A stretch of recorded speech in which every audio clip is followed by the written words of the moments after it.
This is a 2001 VS1400 Suzuki Intruder. Up on the bench. Some guy dragged it in. It's got low kilometers. Can't get it started. So dragged this in with a box of parts to go with it. Looks like he's been at the CDI box, ECU, they call it these days. And gonna figure out what's wrong with it. 1400cc Intruder, pretty cool bike. So these old 1400s, they've been around for a long time. The first year it came out, I think, was about 85, 86, around there. VS 1400 they called it. And they had a VS 750, which later turned into an 800.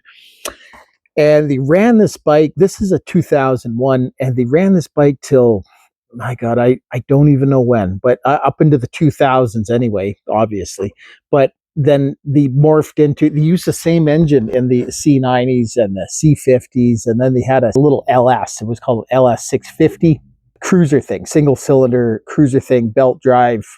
Man, first year again with that was back in 85, somewhere around there. So they had an LS 650, a VS 750, and a VS 1400 as well. The 800, it's interesting to note they had a VX 800, that and just a regular standard sit upright street bike with a very cool bike, shaft drive. I haven't seen one of those in ages, so really cool bikes. Anyway, still getting a bit off topic, but these bikes, good bikes, really solid, rock solid shaft drive. The engine, they had a couple goofy things. One, they have a fuel pump on them and under the seat, so it's a low pressure fuel pump. It just pushes around, I think, 1 or 2 psi. It's not much. It's a carbureted motorcycle, and interestingly enough, the front carburetor is totally different from the rear carburetor. So that's a neat trick they done with that bike, and makes it a little bit complicated as the bike ages, because things like that don't age well, especially with the ethanol and additives you find in the fuel these days. And so the bikes suffer immeasurably from the poor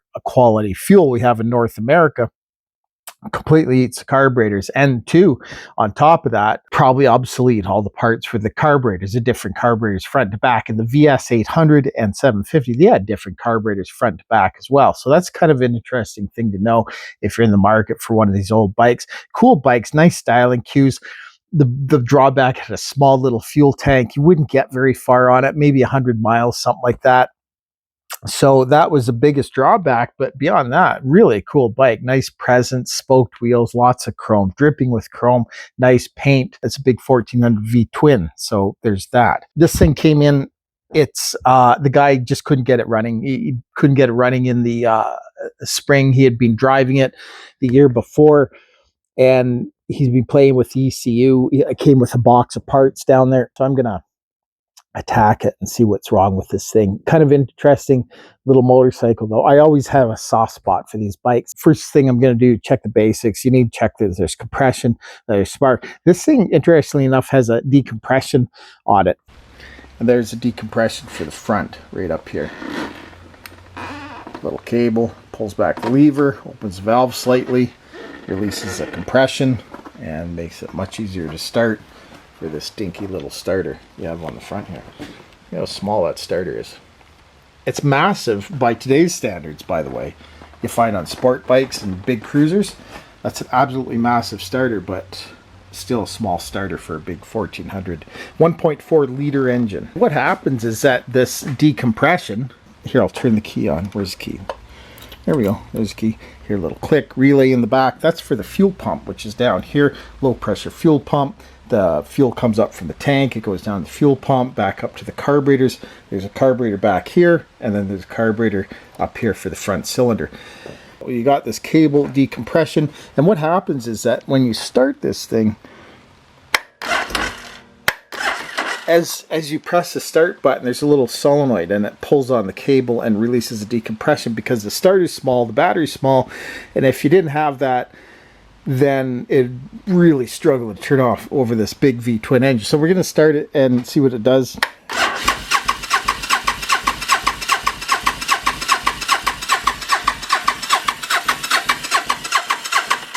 Absolutely nothing.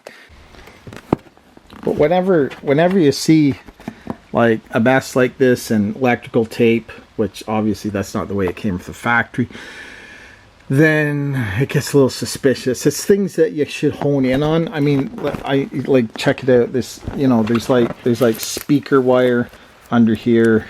man, I don't know. And there's certainly no stereo on it. That's not a good sign. Speaker wire. Speaker wire is always a bad sign. Put quick start into the intake, and I tried cranking it, and there was no coughing or nothing, no sputtering, nothing. Absolutely nada. I'll pull this out and I'll blow out this with compressed air, make sure there's no dirt in there, pull the plug, put the plug in the cylinder cap, lay it on the head, and crank it over and see if it sparks.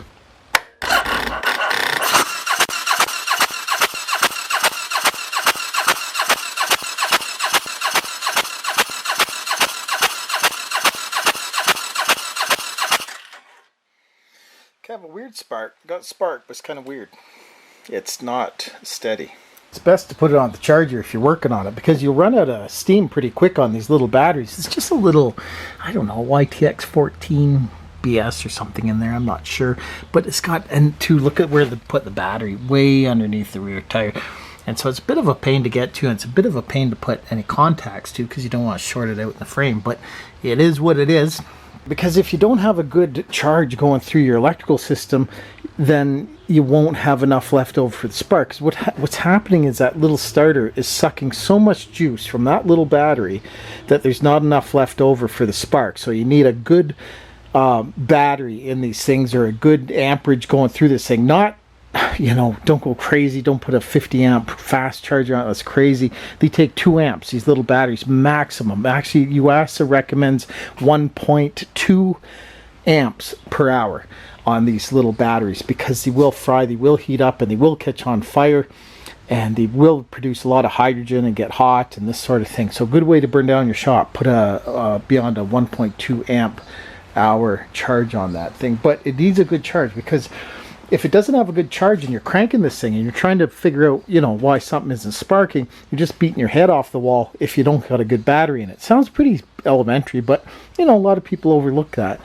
Another thing you should know, if you lay it on the head and you have no spark, these caps screw off. They just screw right off. Matter of fact, you can just spin it off with one hand. Screw it off.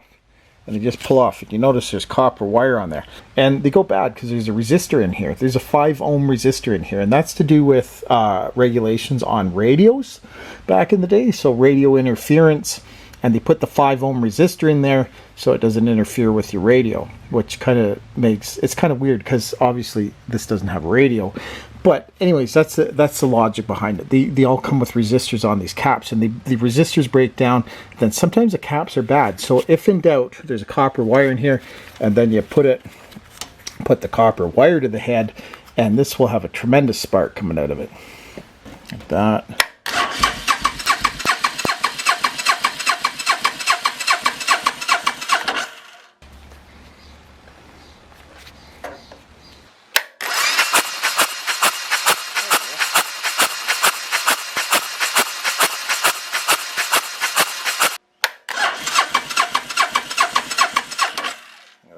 So it's got a weird spark going on. It's not consistent. I think there is something up with the ECU on this, because that's the one thing that'll make it do that.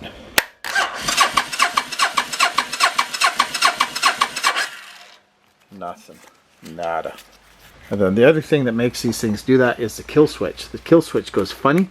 The contacts in there get bad, and that doesn't make good contact. So a lot of times I find it's just a kill switch. The ECU is usually the last thing to go, unless somebody's been boosting it. And like high amp chargers, really hard on the ECU.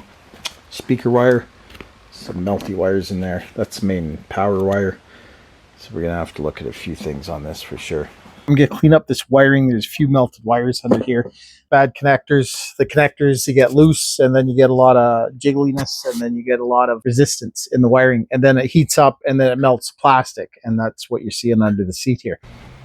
You want to make sure this low pressure fuel pump, it's mounted right under here. It's just 2 bolts and it comes right out. And I've got it so that it's rigged up to an auxiliary fuel tank, and it comes down here, and it goes around and it feeds the pump, and then this is the output. So that what goes into your carburetors. When you turn the key, you hit the start button, that should come rocketing out.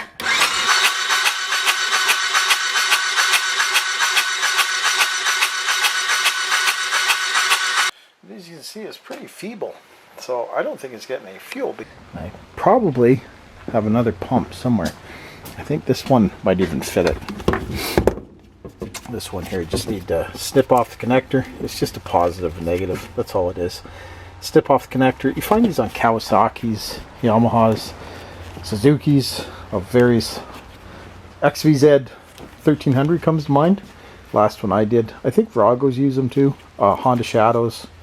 Anyways, pretty common. Mitsubishi and low pressure pump. You buy them online. They're cheap now. Chinese knockoffs. I don't know. Probably about 30 bucks, something like that. And then the OEM ones are, I don't know, 120-ish, around there. Thereabouts. So I'm going to hook this up temporarily and see what it does. Actually, I don't even have cut off the connector. Look at that. So we'll see what it does. See, there's another one hooked up.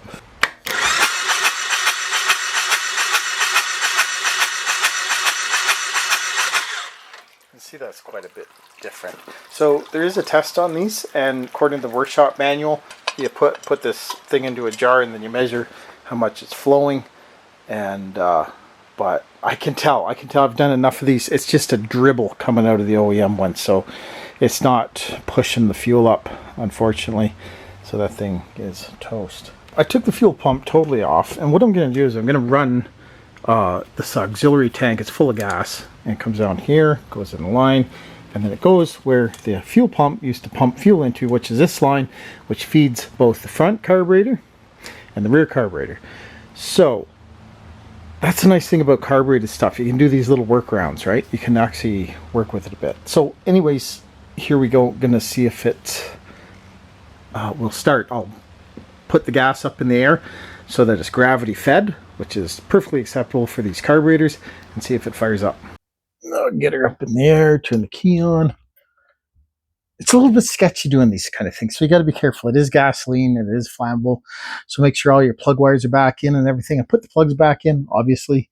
See how she goes full choke.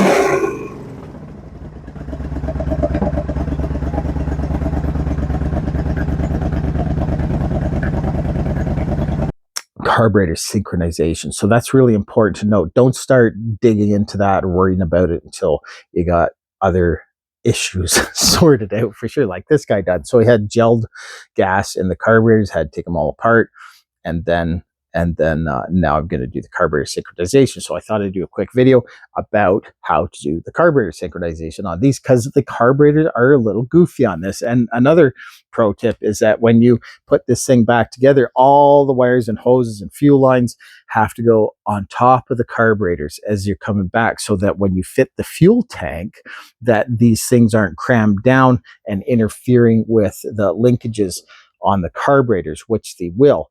And you'll pinch fuel lines and vacuum lines and all kinds of stuff. So the routing in the back of the manual, as stated in the Suzuki manual, is very important. And with that said, I always recommend download the OEM Suzuki workshop manual. It's full of great detail. It's very specific. It has all the jetting specifications of float height. It has all the torque values, everything you need. And I'm going to get at the carburetors, and I'll show you how to sync up the carburetors. Float height, really important. There's a float height. Number 1 is the rear carburetor. Number 2 is the front carburetor. And there it is. I think I said 9.3 earlier. Well, it says give or take 0.5, so I guess I was right. 27.7 mil on the rear and 9.1 on the back. And look, you use veneer calipers, so nothing fancy, just use veneer calipers. There's a specification on the cable for the synchronization of this thing.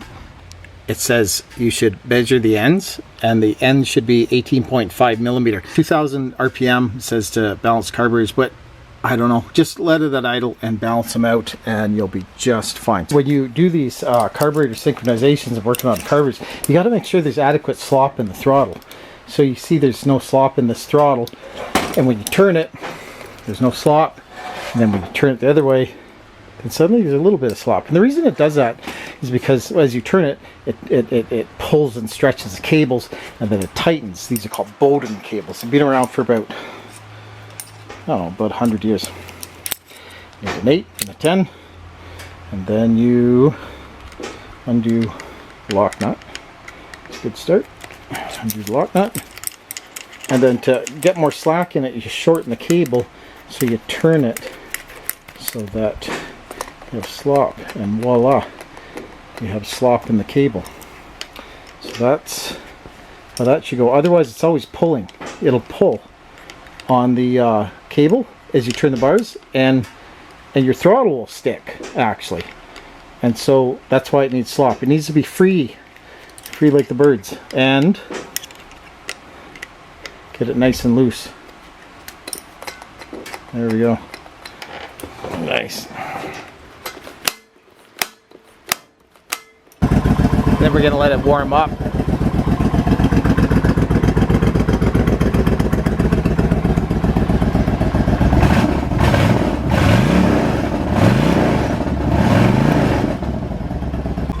Watch these two little rubber plugs that tend to fall out when you take the tank off. These things here underneath, and then these things here. They're famous on old Suzukis. They always put rubber plugs under here, and they just fall out and then bounce across the floor and out the door and into the next dimension. Put a piece of wood under here. That. Bungee cords. Hold the tank up. Other side. Carb tune. It's a British thing, I think. Pretty good setup. I've got a number of these things. I've got Motion Pro items like these from back in the day. And then I have old sticks around here somewhere, old mercury manometer sticks. They're crazy. And they used to have mercury in them. And they don't do that anymore because, I don't know, people were drinking the mercury or something like that. I'm not sure. Anyways, they come with these things now. And these have steel balls, steel sleeves in them. These things here. When you hook up the vacuum gauges on this one, earlier ones had a little screw back here. Was a little Phillips screw that went in there, and there's a Phillips screw in that always falls down, number 2 Phillips, and it goes into the engine, down behind the engine and into the netherworld, never to be found again. So the best thing to do is replace it with one of these, one of those. That's the size right there. It's way easier because you can put it on the end of a ball end Allen key, and then it's way easier to get in instead of the Phillips 5mm diameter on the bolt to replace that little Phillips with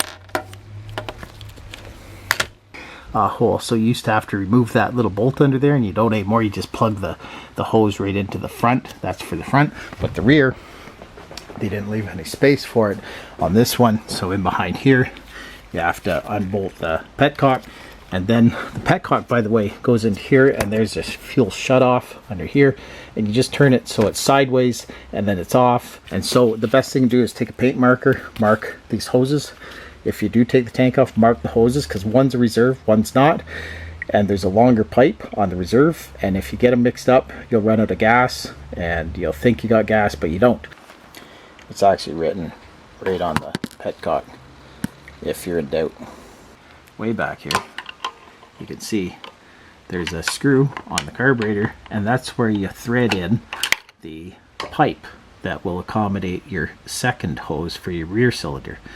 I have a bunch of these fittings for various motorcycles. Some are 6mm, some are 5mm, some are shorter, some are longer, etc., etc. So I've got the screw out. I can't do this and film at the same time. So bear with me. So that hole under there, that's where the bolt came out, that one. It's got a copper washer on it, sealing washer, that's kind of important. And you just thread it in. Just like that. There we go. Make sure it's nice and tight, no leaks. And then we'll stick the other end of the mercury manometer. I call it mercury manometer because I've been doing it for a long time. But the carburetor sync tool, the other hose goes on to there. So let's see where we're at. Got it all set up. I like to hang it off the bars, preferably so that it's facing you somehow. There we go. It's over the mirror. So so it's front facing. You can see the motor, see mercury manometer. And we turn the key and turn the key, lights on, action, here we go. Oh, battery's a little dead. Yeah, it's way off, look at that. So we're gonna adjust her up. And the adjuster is right there. On this one, this cable, that cable goes all the way back down to the rear carburetor.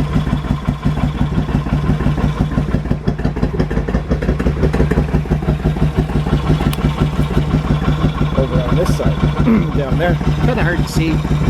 And then this is your other adjustment, which is essentially your idle adjustment. You're going to sync her up.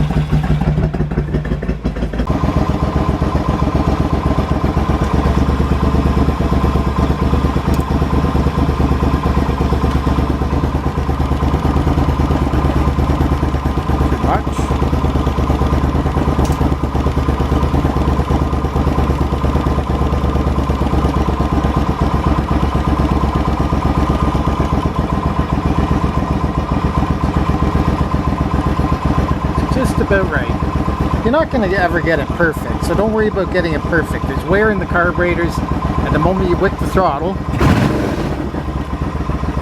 it's a little bit different, see? So don't pull your hair out trying to get it just accurate. It doesn't really matter a whole lot. Just get it close, and that'll be fine. It'll be totally fine. Right about there. I gotta lock it up. There's a lock nut on this 10 mil lock nut right there. This one.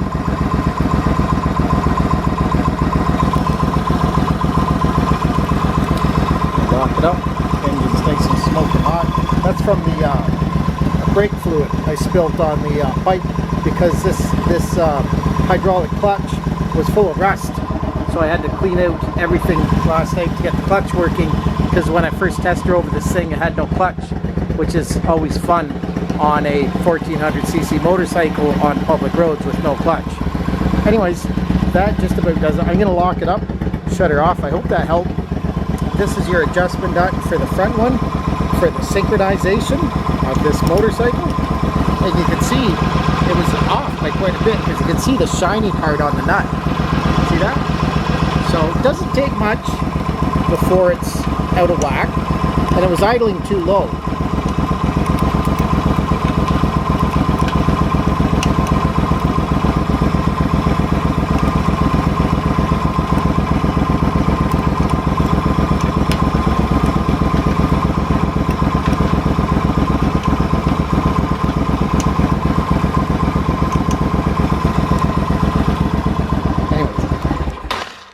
Anyways.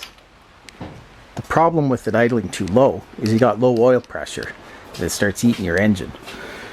These things have to be idling at a specified amount, which is about 1100 RPM, and otherwise your oil pressure is way too low, especially on Harley Davidson's old British bikes, crap like that. Anyways, hope that helps. Very cool bike, VS1400 Suzuki Intruder. Camera's gonna die, so have a good morning, night, wherever you are.